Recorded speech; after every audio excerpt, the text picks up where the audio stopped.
Good evening, student. So today we have to study about the transcription.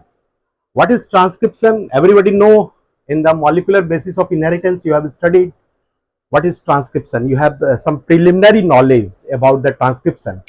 Have you studied about the central dogma? So first of all, I put the heading here, transcription. This is the transcription, and in the transcription you have something idea about the central dogma. So what is the central dogma?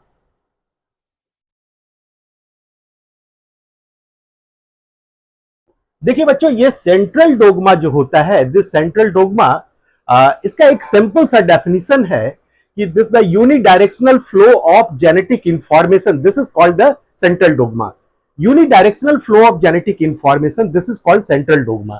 तो ये unidirectional flow of genetic information कैसे होगा? ये DNA से RNA और RNA से protein बनने का प्रोसेस है, this the protein. This process is called transcription, and this is called the translation. So, and in the central dogma, everybody know that in the central dogma, DNA replication considered under the central dogma. हम लोग DNA replication को भी central dogma में consider करते हैं, ऐसा माना जाता है. So the unidirectional, the first you have to know the definition of central dogma. This is the unidirectional flow of genetic information. Unidirectional flow of genetic information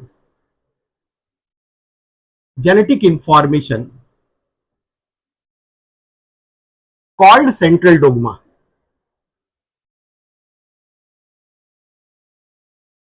So this is the definition of central dogma. अब इस central dogma में हम लोग आज पढ़ेंगे transcription के बारे में. हम लोग क्या पढ़ेंगे? ट्रांसक्रिप्शन के बारे में. यानी कि डीएनए के टेम्पलेट पे आरएनए का सिंथेसिस होगा and this process is called the transcription. तो आज हम लोग इसके बारे में डिटेल पढ़ेंगे. What is the transcription? Let's see here the transcription. तो सबसे पहले यहाँ पे एक आप एनसीईआरटी देखिएगा, तो एनसीईआरटी में जो ट्रांसक्रिप्शन वाला चैप्टर है उसमें शुरू में एक हेडिंग है transcription unit.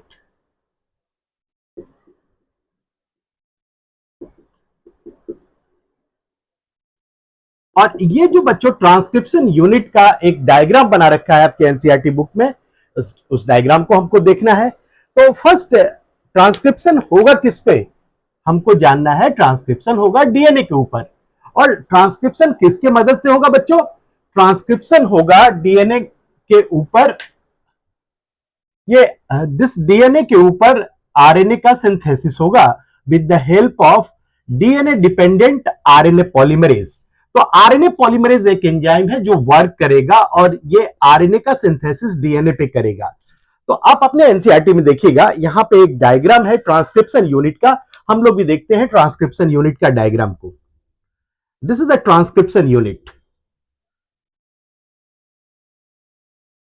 When you see the diagram, this one is the DNA double stranded, and this double stranded DNA, this is called the 3 prime, this is the 5 prime, this is the 3 prime, and this is the 5 prime. So this is the DNA double stranded structure where the transcription takes place. ये DNA का double stranded structure है जिसपे transcription होगा. और when you label this one, so this is the promoter region और this is the terminator region. This is called the template strand.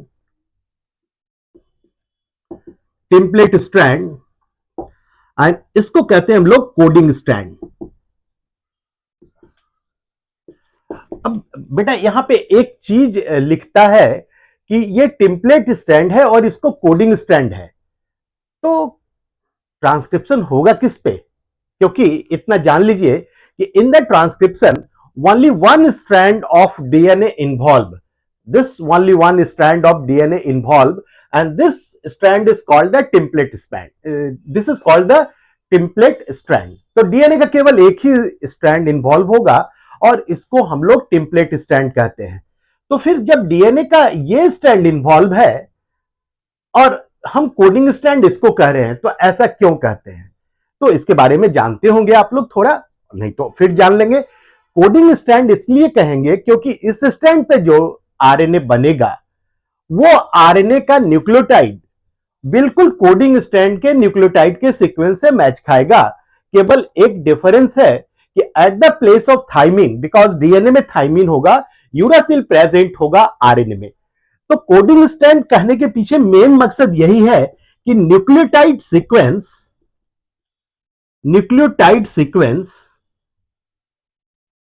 Is very similar, nucleotide sequence है very similar to RNA. ये RNA से इसका nucleotide sequence बिल्कुल similar है, accept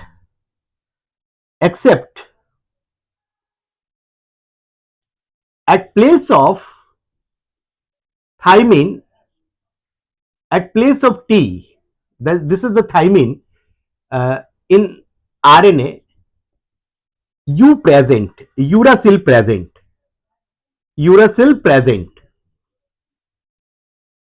तो thymine के जगह पे आरएनए में यूरासिल प्रेजेंट होता है, डिफरेंस यही है। That's why it is called the coding strand. और एक दूसरा नाम भी इसको देते हैं, this is also called sense strand, इसको हम लोग सेंस स्ट्रैंड भी कहते हैं। तो कोडिंग स्ट्रैंड या सेंस स्ट्रैंड, और ये जो टेम्पलेट स्ट्रैंड है और non coding strand, this is called non coding strand और टेम्पलेट स्ट्रैंड। और जब भी ट्रांसक्रिप्शन होगा तो टेम्पलेट स्ट्रैंड पे ही होगा। तो यहां पे मैं एक चीज नोट करके लिख दे रहा हूं, transcription takes place on template strand.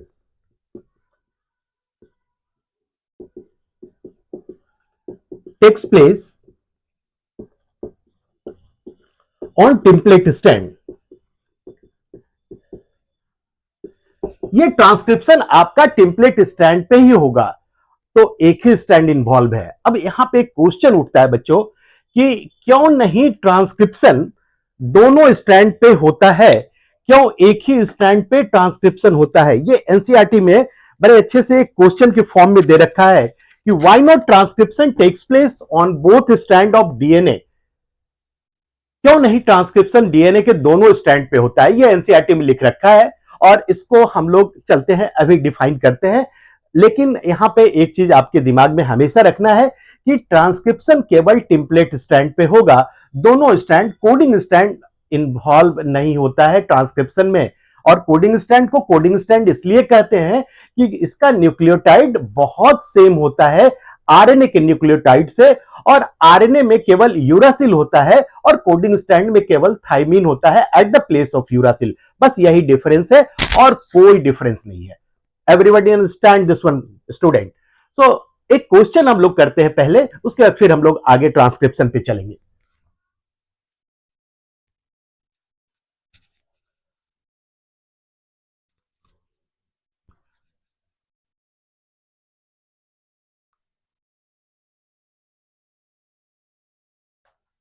देखिए यहां पे एक क्वेश्चन है बच्चों, और ये क्वेश्चन लिखा है एनसीईआरटी में लिख रखा है, why not transcription takes place on both strand of DNA. तो इसका दो आंसर कर रखा है, दोनों आंसर को हम लोग देखेंगे। Let's we have to see the question, why not transcription takes place, why not transcription takes place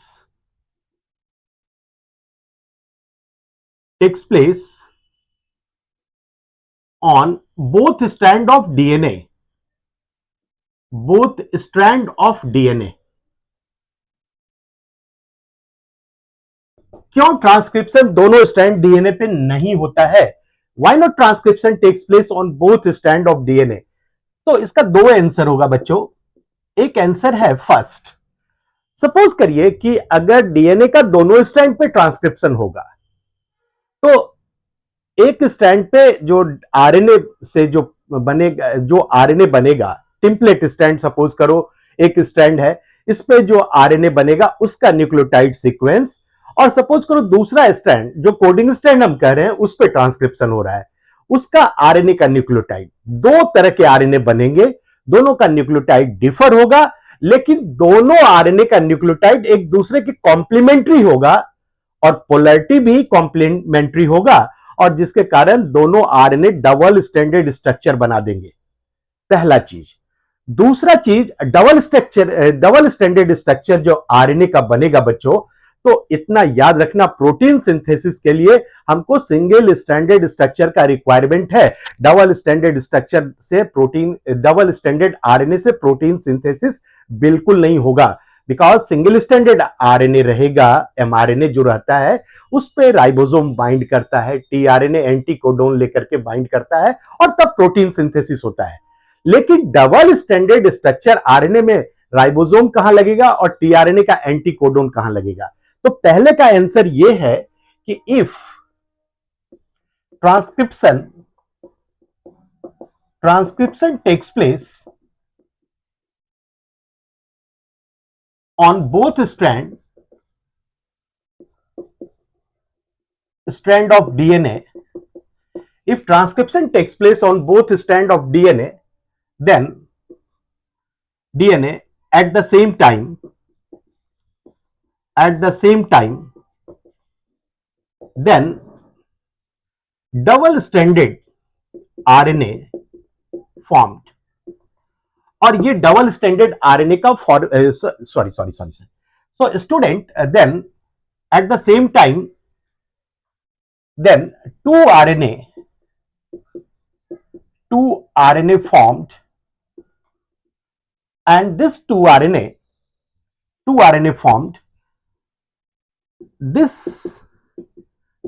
two RNA complementary to each other, these two RNA strands complementary to each other, these two RNA strand complementary to each other, और ये दो RNA strand एक दूसरे का complementary होगा to each other, and double standard RNA formed, और ये double standard RNA जब बन जाएगा बच्चों, तो क्या होगा? नो प्रोटीन सिंथेसिस, और इसके रिजल्टेंट प्रोटीन सिंथेसिस नहीं होगा। There is a no protein synthesis. Double standard RNA बन जाएगा और इसके रिजल्टेंट प्रोटीन सिंथेसिस नहीं होगा। This was the first answer. The second answer, suppose कि दोनों स्टैंड पे ट्रांसक्रिप्शन एट ए टाइम नहीं हो रहा है, एट द सेम टाइम नहीं हो रहा है, अलग अलग टाइम में हो रहा है, तो फिर क्या होगा? एक स्टैंड पे जो आरएनए बनेगा उसका एक अलग तरह का प्रोटीन का एमिनो एसिड का सीक्वेंस होगा, क्योंकि जेनेटिक कोड डिफर है उस पे, और दूसरा जो आरएनए बनेगा दूसरे स्टैंड से, उस पे जेनेटिक कोड का सीक्वेंस अलग होगा, और दोनों से दो डिफरेंट टाइप के प्रोटीन बनेंगे। और ये जेनेटिक्स के रूल का वायलेशन है, because the same fragment of DNA cannot produce the two different type of protein. This is the violation of rule of molecular genetic information transfer. तो ये आपके एक तरह के डीएनए से एक ही तरह के प्रोटीन बनेंगे, एक तरह के फ्रैगमेंट से एक ही तरह के प्रोटीन बनेंगे। तो सेकंड आंसर यही है कि if two RNA formed from two strand of DNA, two RNA formed from two strand of DNA, then two different protein, two RNA formed from two strand of DNA at different time,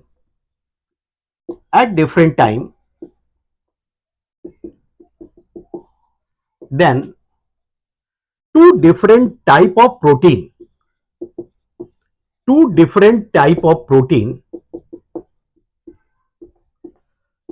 formed। दो अलग अलग तरह का protein का formation होता है। Two different type of protein formed from two RNA, two different RNA,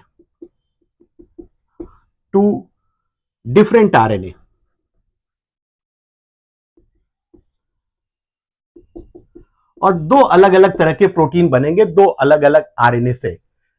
it's not possible from single fragment of DNA.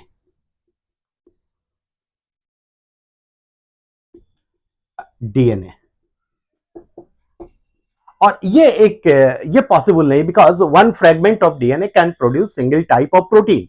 और ये आपका पॉसिबल नहीं है सिंगल फ्रैगमेंट ऑफ डीएनए से कि दो तरह के आरएनए बनेगा तो सही, अगर दोनों स्ट्रैंड इन्वॉल्व होगा, बट दो तरह का प्रोटीन नहीं हो सकता है. One fragment of DNA can produce only one type of protein. Everybody understand this one बच्चों?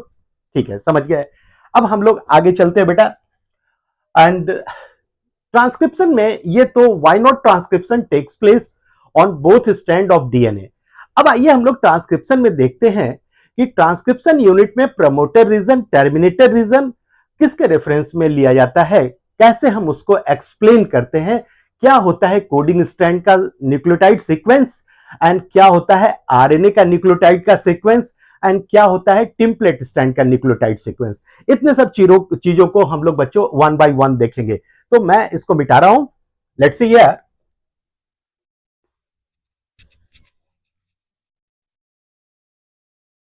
Let's see.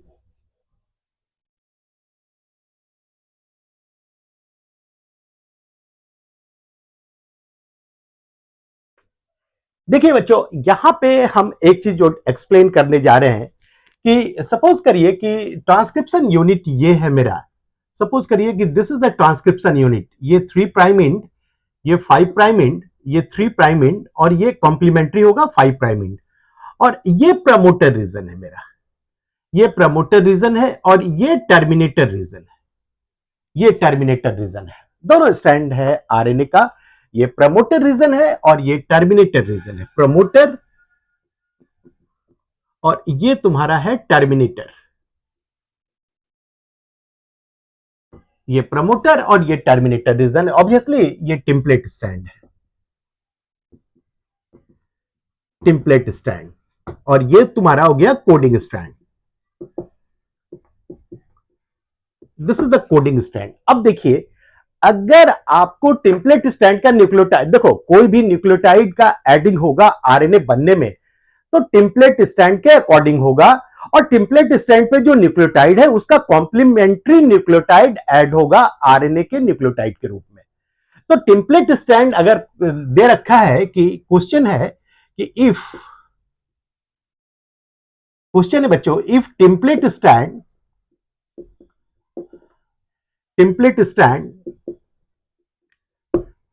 देखो एक चीज और याद रखना है कि ट्रांसक्रिप्शन के समय जो टेम्पलेट स्ट्रैंड इन्वॉल्व होता है आरएनए बनने के लिए, उसका ओरिएंटेशन 3 प्राइम टू 5 प्राइम होगा हमेशा. टेम्पलेट स्ट्रैंड फिक्स है कि ट्रांसक्रिप्शन में हमेशा 3 प्राइम टू 5 प्राइम ओरिएंटेशन होगा और डीएनए रेप्लिकेशन में भी 3 प्राइम टू 5 प्राइम होगा. ये फिक्स है.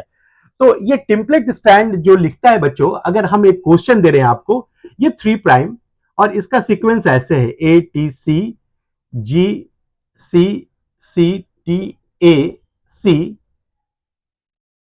ए सी, सपोज करिए, and this was the 3 prime and this was the 5 prime. ये टेम्पलेट स्ट्रैंड का सीक्वेंस है. तो आपको दो सीक्वेंस लिखने होंगे. पहला कोडिंग स्ट्रैंड का सीक्वेंस आपको लिखना होगा और दूसरा यहां पे लिखना है आरएनए का सीक्वेंस क्या होगा. तो यहां पे मैं कोडिंग स्ट्रैंड लिख देता हूं, इसका कोडिंग स्ट्रैंड. और ये जो कोडिंग स्ट्रैंड होगा ये आपका एडेनिन से, अब इसका कोडिंग स्ट्रैंड होगा एडेनिन से थाइमिन होगा. This the coding strand thymine. इसका complementary, because coding strand is the part of DNA, तो ये कॉम्प्लीमेंट्री होगा. थाइमिन है तो एडेनिन, ये कोडिंग स्ट्रैंड. साइटोसिन है तो 3 हाइड्रोजन बॉन्ड होंगे गुआनिन. गुआनिन है तो 3 हाइड्रोजन बॉन्ड होंगे cytosine. This is the coding strand. और साइटोसिन 3 हाइड्रोजन बॉन्ड होंगे गुआनिन. साइटोसिन 3 हाइड्रोजन बॉन्ड होंगे गुआनिन. थाइमिन 2 हाइड्रोजन बॉन्ड होंगे एडेनिन. एडेनिन 2 हाइड्रोजन बॉन्ड होंगे thymine. Cytosine, guanine, adenine, thymine, cytosine, 3 hydrogen bond guanine. अब देखिए बेटा, ये कोडिंग स्ट्रैंड तुम्हारा बन गया. This form the coding strand. Everybody understand this one? समझ गए कि नहीं समझ गए आप लोग स्टूडेंट? Very good. अब हम लिखेंगे आरएनए कैसा होगा इसका। तो आरएनए का सीक्वेंस क्या होगा? तो मैंने आपको क्या बताया है कि जेनेटिक कोड सिचुएटेड होता है मैसेंजर आरएनए के ऊपर, और जेनेटिक कोड का न्यूक्लियोटाइड का सीक्वेंस कोडिंग स्ट्रैंड के न्यूक्लियोटाइड सीक्वेंस से बिल्कुल सिमिलर होता है। खाली डीएनए में जो कोडिंग स्ट्रैंड है उसमें थाइमिन होगा, और आरएनए में थाइमिन नहीं होता है, उसके जगह पे यूरासिल होता है। तो आप इसको आरएनए का सीक्वेंस बनाइए या एमआरएनए का सीक्वेंस, जो भी कहिए, एमआरएनए या कोई भी आरएनए, इसी के अनुसार होगा। अब ये थाइमिन है कोडिंग स्ट्रैंड में, तो यहां पे यूरासिल होगा बच्चों। ये एडिनाइन है तो सॉरी, हाँ, दिस कोडिंग स्ट्रैंड तुम्हारा जो है ये थाइमिन है, तो यहां पे यूरासिल होगा। एडिनाइन है तो एडिनाइन ही होगा, गुआनिन है तो गुआनिन होगा, साइटोसिन है साइटोसिन होगा, गुआनिन है गुआनिन होगा, गुआनिन है गुआनिन होगा, एडिनाइन है एडिनाइन होगा, थाइमिन है तो यहां पे थाइमिन है तो यूरासिल होगा, गुआनिन है तो गुआनिन होगा, थाइमिन है तो यूरासिल होगा, और गुआनिन है तो गुआनिन होगा। अब एक ओरिएंटेशन देख लीजिए बच्चों यहां पे कि आपका टेम्पलेट स्टैंड ये है, this is the template stand. और याद रखिएगा template stand always 3 prime to 5 prime होगा आरएनए बनने के लिए। तो कोडिंग स्टैंड क्या होगा? ये 3 प्राइम टू 5 प्राइम, तो ऐसे करके ओरिएंटेशन फिर लिख दो 3 प्राइम टू 5 प्राइम। अब template stand 3 prime to 5 prime है, तो आरएनए का ओरिएंटेशन क्या होगा? 5 प्राइम टू 3 प्राइम आरएनए बनेगा, इसका कॉम्प्लीमेंट्री बनेगा, क्योंकि टेम्पलेट स्टैंड पे ही तो आरएनए बन रहा है। मेरी बात समझ गए student? Everybody understand this one? समझ गए कि नहीं समझ गए आप लोग? Very good. चलिए, तो ट्रांसक्रिप्शन का मैकेनिज्म हम लोग बच्चों यहां पे चलते हैं, देखते हैं व्हाट इज द, आप देखिएगा एनसीईआरटी में एक जगह लिख रखा है ट्रांसक्रिप्शन यूनिट एंड जीन, ये वर्ड लिख रखा है। इस चीज को हम लोग देखेंगे, what is transcription unit and gene. आइए इस चीज को हम लोग एक्सप्लेन करते हैं। तो मैं इसको मिटा रहा हूं, मैं मिटा रहा हूं।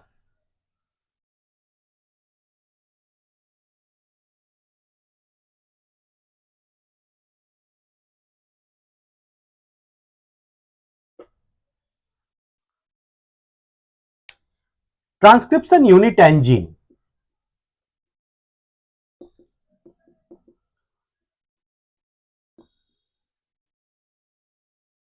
ट्रांसक्रिप्शन यूनिट एंड जीन, ये वर्ड को हम पुट कर रहे हैं बच्चों, ट्रांसक्रिप्शन यूनिट एंड जीन। देखिए ये लिखा हुआ है आपके एनसीईआरटी में, तो थोड़ा सा हमको एक्सप्लेन करना है। यहां पे जीन क्या होता है? जीन वो सारे न्यूक्लियोटाइड के सीक्वेंस हैं डीएनए के ऊपर, ट्रांसक्रिप्शन यूनिट के ऊपर, जिससे कि आरएनए बनता है, चाहे वो टीआरएनए हो, चाहे आरआरएनए हो, चाहे एसएनआरएनए हो, चाहे एमआरएनए हो। तो यहां पे दो चीज को हम एक्सप्लेन करेंगे। सबसे पहले every gene are made up of DNA, ये बात सबको जान रहे हो कि जितने भी जीन होते हैं सब बने होते हैं डीएनए के। तो यहां पे ट्रांसक्रिप्शन यूनिट बना है, ट्रांसक्रिप्शन यूनिट भी डीएनए है। अब डीएनए जो होता है इसी का जीन होता है। अब जीन क्या है? Form RNA. ये क्या आरएनए बनाता है? सारे आरएनए, ऑल आरएनए। अब इस आरएनए में आप कर सकते हो tRNA, rRNA, tRNA, rRNA, SN, ये टी मेजर यही दो आरएनए है, टीआरएनए, आरआरएनए, और ये एमआरएनए। अब देखिए ये सारे तरह के आरएनए बना रहा है, this is the all 3 type of RNA. Even snRNA, scRNA भी आप कर सकते हो, they are synthesised from the gene part of the DNA. Okay, हाँ, एक चीज आप अच्छी तरह जानते हैं कि every DNA is not the gene, but every gene are made up of, every gene is made up of DNA. ये बात सबको जानते हैं आप लोग कि सारा जीन जो है ये डीएनए से बना होता है। अब देखिए बेटा यहां पे ये मैसेंजर आरएनए जो होता है ये प्रोटीन बनाता है। अब देखिए यहां पे एक कॉन्सेप्ट में थोड़ा सा यहां पे ये इंपॉर्टेंट हो जाता है, बिकॉज यहां पे हम कह सकते हैं कि ऑब्वियसली मैसेंजर आरएनए भी जीन के पार्ट से सिंथेसाइज हो रहा है, और मैसेंजर आरएनए ही केवल प्रोटीन के लिए जेनेटिक कोड कैरी करता है। मैसेंजर आरएनए ही प्रोटीन के लिए जेनेटिक कोड कैरी करता है। तो डीएनए के उस पार्ट को या जीन के उस पार्ट को हम लोग सिस्ट्रॉन कहते हैं। क्या कहते हैं बेटा उसको? Cistron. So this messenger RNA, ये messenger RNA synthesize from cistronic part या cistron part of gene, cistron part of gene. ये जीन के सिस्ट्रॉन पार्ट से इसका सिंथेसिस होता है, यानी कि बाकी पार्ट जीन कहा जाएगा, लेकिन स्पेसिफिकली जीन का वो पार्ट जो एमआरएनए या प्रोटीन, बिकॉज प्रोटीन सिंथेसिस में एमआरएनए ही जाता है, तो जो जीन का वो पार्ट जो प्रोटीन सिंथेसिस में इन्वॉल्व है वो सिस्ट्रॉन वाले पार्ट से, यानी कि cistron is the part of gene जिससे कि पॉलीपेप्टाइड चेन का फॉर्मेशन होता है। So this is the cistron part of gene. Everybody understand this one बच्चों? ओके तो ये आपका एक छोटा सा कॉन्सेप्ट दे रखा है। अब यहां पे एक डेफिनेशन दे रखा है प्रमोटर रीजन और टर्मिनेटर रीजन को, और इसका रेफरेंस जो लिया गया है प्रमोटर और टर्मिनेटर रीजन का, इसका रेफरेंस लिया गया है किससे? इसका रेफरेंस लिया गया है with reference to the coding strand, because genetic code is like the nucleotide, they are situated on the coding strand. तो उसी के रिस्पेक्ट में रेफरेंस लेकर के हम लोग प्रमोटर रीजन का डेफिनेशन दिया गया है एनसीईआरटी में, और टर्मिनेटर रीजन का। आइए देखते हैं क्या डिफाइन किया है एनसीईआरटी ने प्रमोटर और टर्मिनेटर रीजन को। लेट्स सी हियर, एक मिनट।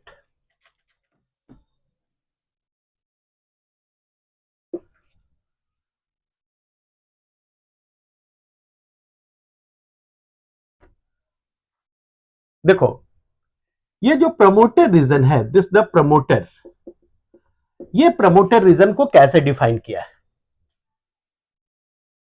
देखो ये डिफाइन किया है, it is situated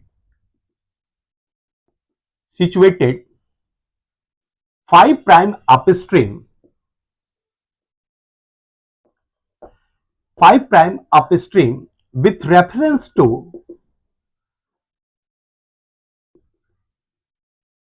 coding strand. ये 5 prime upstream with reference to coding strand, coding strand के रेफरेंस से 5 प्राइम अपस्ट्रीम ये प्रमोटर रीजन सिचुएटेड होता है। इसके बाद एक और रीजन है बच्चों, this is called the terminator region. It is situated 3 prime downstream with reference to coding strand. ये 3 prime downstream with reference to coding strand, ये आपका टर्मिनेटर रीजन है। एवरीबॉडी अंडरस्टैंड दिस वन बच्चों? समझ गए? ये डेफिनेशन आपका लिखता है प्रमोटर और टर्मिनेटर रीजन का। अब आते देखते हैं बच्चों, what is the requirement of transcription. Transcription में क्या क्या जरूरत पड़ेगा मेरे को, तो उस रिक्वायरमेंट को देखते हैं हम लोग ट्रांसक्रिप्शन का। तो रिक्वायरमेंट ऑफ ट्रांसक्रिप्शन, आइए एक हेडिंग देते हैं हम लोग, what is required in the transcription. मैं इसको मिटा दे रहा हूं।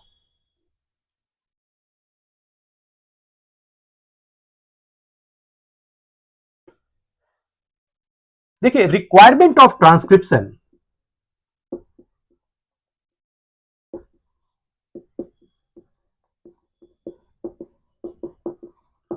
देखिए सबसे पहले टेम्पलेट होना चाहिए दोनों में, प्रोकैरियोट के केस में, यूकैरियोट के केस में टेम्पलेट का ओरिएंटेशन होना चाहिए 3 प्राइम टू 5 प्राइम। तो 3 prime to 5 prime template strand, ये एक टेम्पलेट स्ट्रैंड होना चाहिए 3 prime to 5 prime. This is the first requirement here for the transcription, 3 prime to 5 prime template होना चाहिए। अब इसके बाद देखते हैं बच्चों कि ये टेम्पलेट का ओरिएंटेशन 3 प्राइम टू 5 प्राइम हो गया। दूसरा है ऑल 4 टाइप ऑफ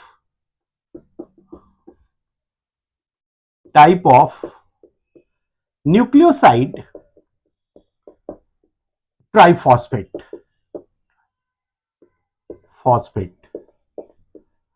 अब न्यूक्लियोसाइड ट्राइफॉस्फेट का मीनिंग क्या हुआ? ऑलवेज जो भी न्यूक्लियोटाइड हम लोग कंसीडर करते हैं उसमें एक फॉस्फेट भी कंसीडर करेंगे तो न्यूक्लियोटाइड उसको कह देते हैं। और आप लोग सबको ही जानते हैं कि न्यूक्लियोसाइड प्लस फॉस्फेट ही न्यूक्लियोटाइड बनाता है। तो न्यूक्लियोसाइड ट्राइफॉस्फेट भी न्यूक्लियोटाइड है, लेकिन चूंकि 3 फॉस्फेट लगा होना चाहिए, इसलिए इसको स्पेसिफिकली हम लोग बोलते हैं न्यूक्लियोसाइड ट्राइफॉस्फेट। और ये 4 तरह के न्यूक्लियोसाइड ट्राइफॉस्फेट क्या है? This is the UTP, GTP triphosphate, ATP और सीटीपी। ये this all are 4 type of nucleoside triphosphate. Everybody understand this one बच्चों? मेरी बात समझ गए कि नहीं समझ गए? स्टूडेंट आपने समझा कि नहीं? Very good. अब देखते हैं बेटा यहां पे ये all 4 type of nucleoside triphosphate. अब एक इंपॉर्टेंट चीज आता है इस रिक्वायरमेंट में, जिसका नाम है जो ट्रांसक्रिप्शन करेगा, और ये आरएनए पॉलीमरेज है, याद रखिएगा। और RNA polymerase DNA dependent RNA polymerase होता है, यानी कि डीएनए पे रह के ये काम करेगा और नया ट्रांसक्रिप्शन करके एमआरएनए बनाएगा। तो आरएनए पॉलीमरेज, और आरएनए पॉलीमरेज जो होता है बच्चों, ये थोड़ा सा डिफर करता है प्रोकैरियोट्स का एंड यूकैरियोट्स का। आरएनए पॉलीमरेज, अब देखिए अगर आप प्रोकैरियोट्स को देखिएगा तो there is a single type of RNA polymerase, एक ही तरह का आरएनए पॉलीमरेज होता है प्रोकैरियोट्स को देखिएगा तो। बट अगर यूकैरियोट को देखिएगा तो there is a 3 different type of RNA polymerase having the diverse function. तो आइए हम लोग देखते हैं आरएनए पॉलीमरेज। यहां पे हम लोग पहले देखते हैं प्रोकैरियोट्स का आरएनए पॉलीमरेज। ये प्रोकैरियोट्स में, और ये प्रोकैरियोट्स में single type of RNA polymerase, single type. और अगर आप इसके डायग्राम के फॉर्म में देखिएगा प्रोकैरियोट्स का single type of RNA polymerase, तो इसका यूनिट्स होता है ये।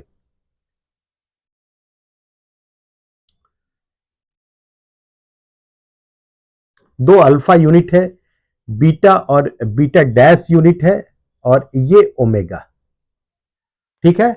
और यहां पे रो फैक्टर होता है, this is the rho factor. ये rho factor, sorry, this is the sigma factor, और ये सिग्मा फैक्टर इनिशिएशन फैक्टर है। This is the sigma factor, और ये जो सिग्मा फैक्टर है ये इनिशिएशन फैक्टर है, सिग्मा फैक्टर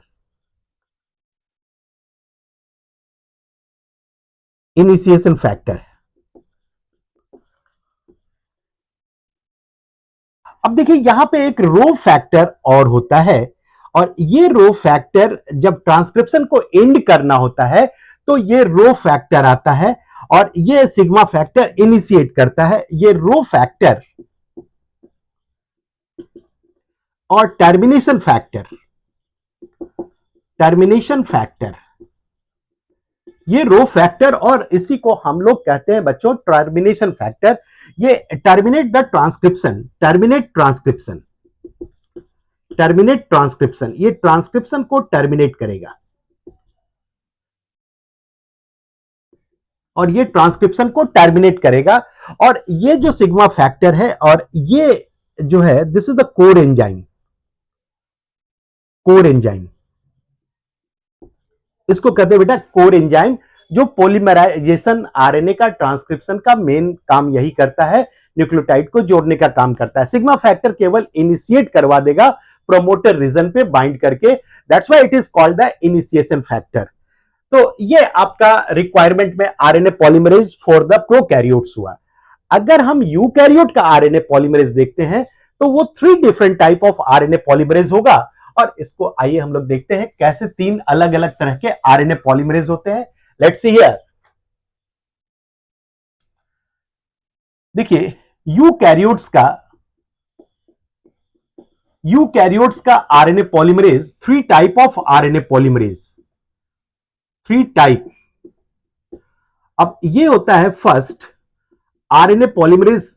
देखो बच्चों ये 3 टाइप ऑफ आरएनए पॉलीमरेज होता है, ये टाइप यहां पे लिख दो, और फिर इसका फंक्शन करो, इसका फंक्शन क्या है और इसका साइट कहां है, कहां पे ये काम करता है न्यूक्लियस के अंदर, बिकॉज यूकैरियोट्स में न्यूक्लियस प्रेजेंट होते हैं।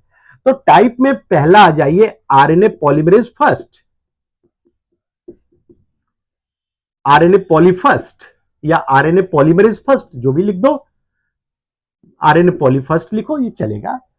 इसका फंक्शन है, देखिए आरएनए भी डाइवर्स टाइप के होते हैं, राइबोसोमल आरएनए होते हैं, टी आरएनए होते हैं, आर आरएनए होते हैं, एस एन आरएनए होते हैं, एस सी आरएनए होते हैं।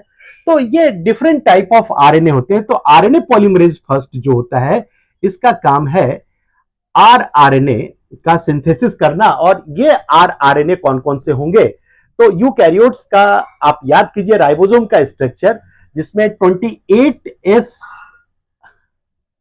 इसमें 28S are RNA, 5.8S are RNA, ये दो हो गया, 28S are RNA, 5.8S are RNA और 18S आर आरएनए।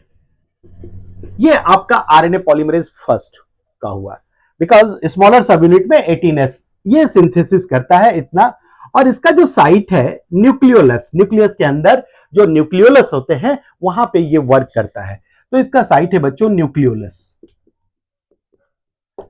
इसके बाद दूसरा है RNA polymerase second, RNA poly second.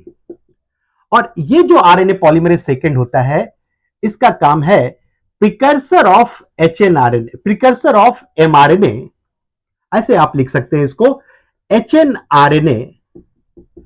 और इसको क्या कहते हैं, हेट्रोजीनस न्यूक्लियर आरएनए। और इसका दूसरा नाम आप दे सकते हैं प्रिकर्सर ऑफ एमआरएनए। ये एचएनआरएनए है और ये प्रिकर्सर ऑफ एमआरएनए है, एचएनआरएनए और प्रिकर्सर ऑफ एमआरएनए। और इसका जो साइट है बच्चों न्यूक्लियोप्लाज्म, न्यूक्लियोप्लाज्म। और the third one is the RNA polymerase, RNA poly third. और ये जो आरएनए पॉलीमरेज थर्ड होता है बच्चों, ये होता है तुम्हारा ये सिंथेसिस करता है टीआरएनए पहले। अच्छा एक चीज याद रखिएगा, आप जो यूकैरियोट्स का ये देख रहे हो आरआरएनए, इसमें 5S आरआरएनए नहीं है। तो ये 5S rRNA RNA polymerase third से सिंथेसिस होगा और न्यूक्लियोप्लाज्म में होगा, न्यूक्लियोलस में नहीं होगा। तो 5S आरआरएनए, 5S आरआरएनए, फिर तुम्हारा टीआरएनए हुआ, एसएनआरएनए और एससीआरएनए। और ये जो हुआ, ये इसका भी सिंथेसिस जो होता है बच्चों, इसका सिंथेसिस न्यूक्लियोप्लाज्म में होगा, इसका सिंथेसिस न्यूक्लियोप्लाज्म में होगा। तो ये आपका different type of RNA polymerase होते हैं यूकैरियोट्स में। And there is a 3 type of RNA polymerase जो डिफरेंट टाइप ऑफ सिंथेसिस को परफॉर्म करते हैं, डिफरेंट टाइप ऑफ आरएनए का बनाने का काम करते हैं, ट्रांसक्रिप्शन करते हैं। अब आते हैं बच्चों, हम लोग चलते हैं ट्रांसक्रिप्शन के मैकेनिज्म पे। सबसे पहले हम लोग प्रोकैरियोट्स के ट्रांसक्रिप्शन पे बात करेंगे, उसके बाद फिर यूकैरियोट्स के ट्रांसक्रिप्शन पे बात करेंगे। तो मैं इसको मिटाने जा रहा हूं, जरा सा आप लिख लीजिए। ओके,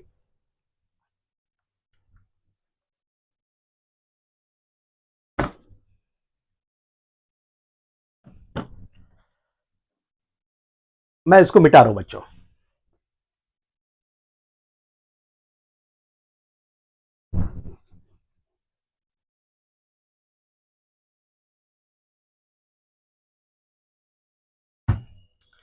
आइए देखते हैं।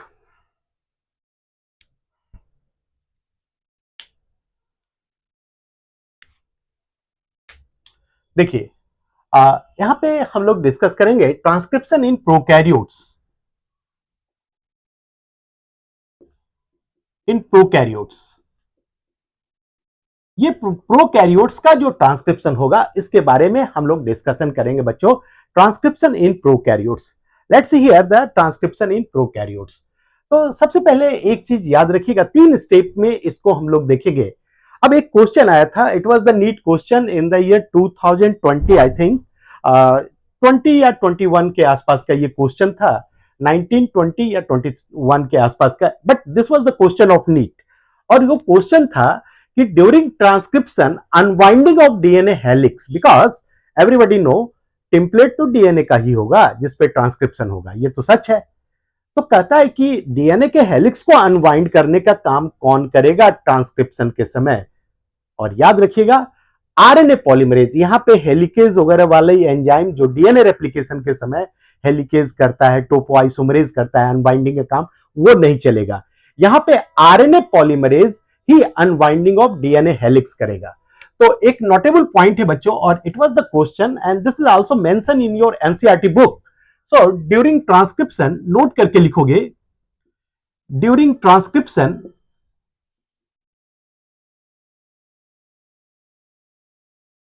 unwinding of DNA helix, unwinding of DNA helix with the help of RNA polymerase, RNA polymerase, ये RNA polymerase के मदद से unwinding of DNA helix होता है at the time of transcription। अब सबसे पहले हम लोग देखते हैं प्रोकैरियोट में ट्रांसक्रिप्शन कैसे होता है। तो 3 स्टेप्स के हैं। पहला है इनिशिएशन, इनिशिएशन, और इनिशिएशन करने वाला सिग्मा फैक्टर है, by sigma factor, by sigma factor. Initiation करने वाला जो फैक्टर है बच्चों, इसको सिग्मा फैक्टर कहते हैं। This is the initiation and it is by sigma factor. ये सिग्मा फैक्टर से इनिशिएशन होता है। आइए देखते हैं कैसे इनिशिएशन होता है। This is by sigma factor.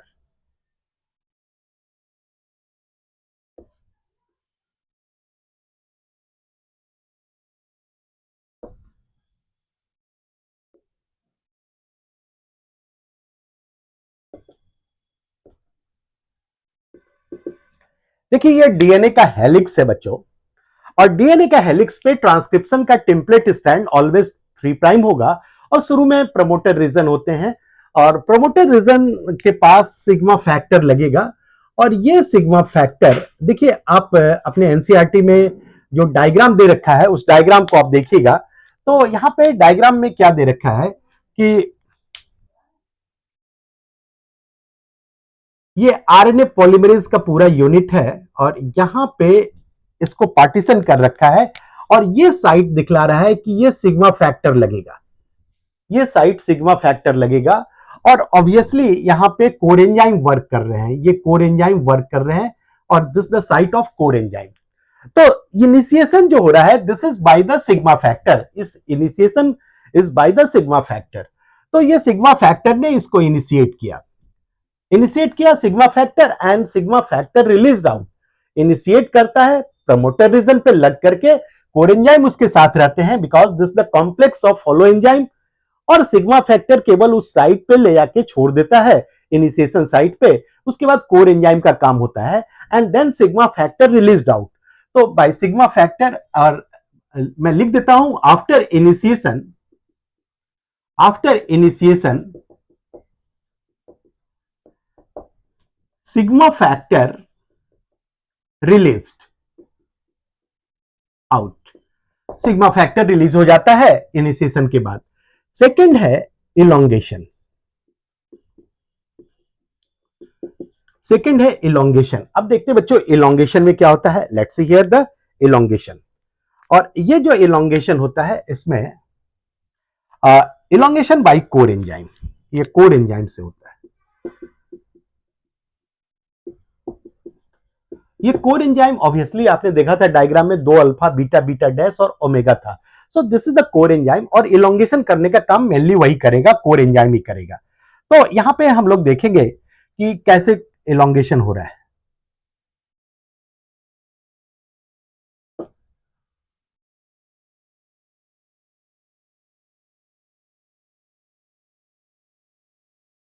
ये 3 प्राइम है, ये इसका 5 प्राइम, ये 3 प्राइम, और ये तुम्हारा 5 प्राइम हुआ।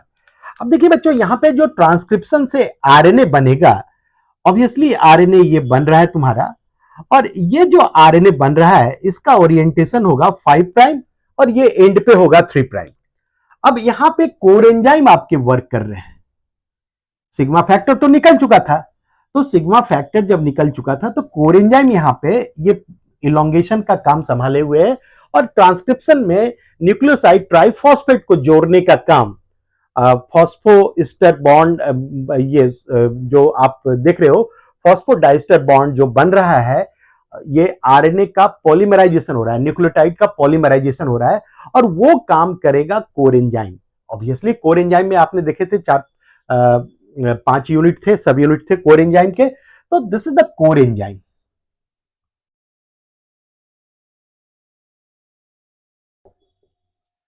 अब एक चीज याद रखिएगा, आपने देख लिया कि 3 प्राइम एंड ही 3 प्राइम टू 5 प्राइम एंड जो होता है ये तुम्हारा टेम्पलेट स्टैंड है, ये तो सच है।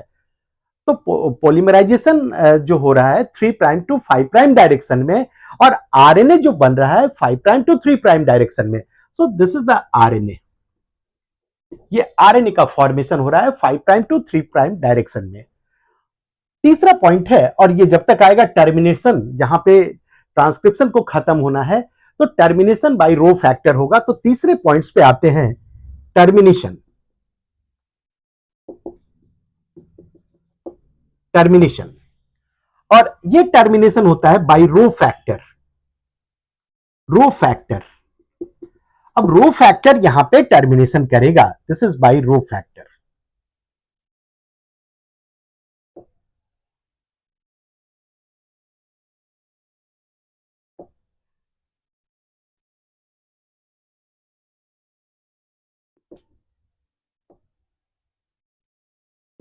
अब देखिए, ये टर्मिनेशन रो फैक्टर से जो टर्मिनेशन होगा यहां पे, ये रो फैक्टर यहां पे लग रखा है,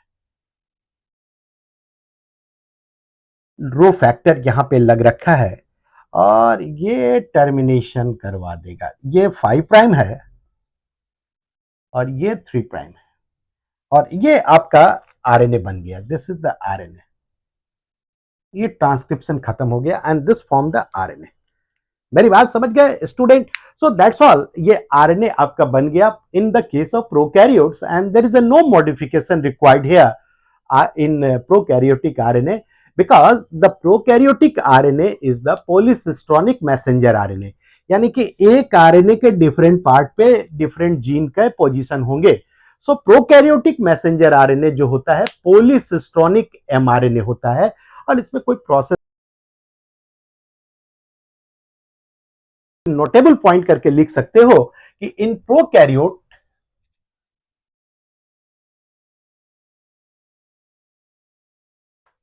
प्रोकैरियोटिक मैसेंजर आरएनए, नोट करके आप लिख सकते हो prokaryotic mRNA is polycistronic mRNA. ये आप कर सकते हो, पॉलीसिस्टोनिक मैसेंजर आरएनए है प्रोकैरियोटिक एमआरएनए, क्योंकि इसमें जो प्रोकैरियोट का डीएनए होता है उसमें बहुत सारे जीन का ट्रांसक्रिप्शन एक साथ हो जाता है। तो एमआरएनए में सारे न्यूक्लियोटाइड्स आ जाते हैं डिफरेंट जीन के, और डिफरेंट प्रोटीन का सिंथेसिस करते हैं, many copy of different protein. So this is called the पॉलीसिस्टोनिक messenger RNA. ये प्रोकैरियोट का फिनिश हो गया। अब आते हैं बच्चों, हम लोग लास्ट करते हैं ट्रांसक्रिप्शन में, और ये है transcription in eukaryotes. Let's we have to see the transcription in eukaryotes. Let's see student.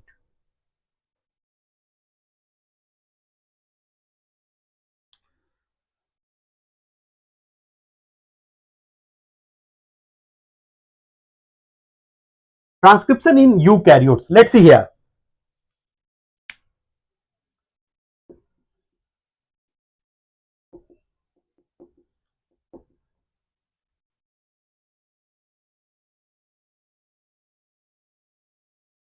Transcription in eukaryotes. Eukaryotes का जो ट्रांसक्रिप्शन होता है हम लोग देखेंगे बच्चों इसको।